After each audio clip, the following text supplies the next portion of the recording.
Ողջույն հարգելիներս, քանի որ նախորդ հաղորդումը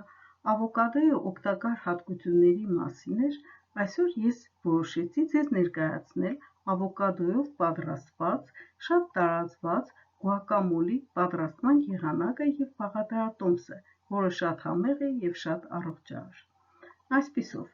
վերցնել 3 ավոկադոն, մաշկը հեռացնել և պատարագավով ճզմել, ավելացնել 1 լիմոնի հյութ, ցանկալի է կանաչ լիմոնի,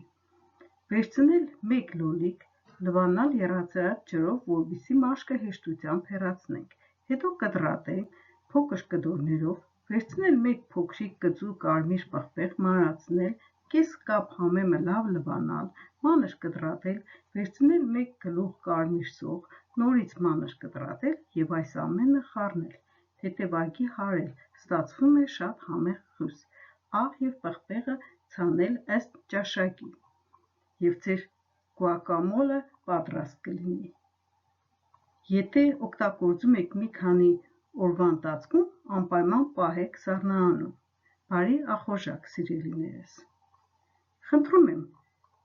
գրեք մեկնաբանություններ, տարածեք և բաժանորդագրվեք, որպեսզի հետևեք հաջորդ հաղորդումներին։ Եղեք առողջ և լավատես, սիրելիներս։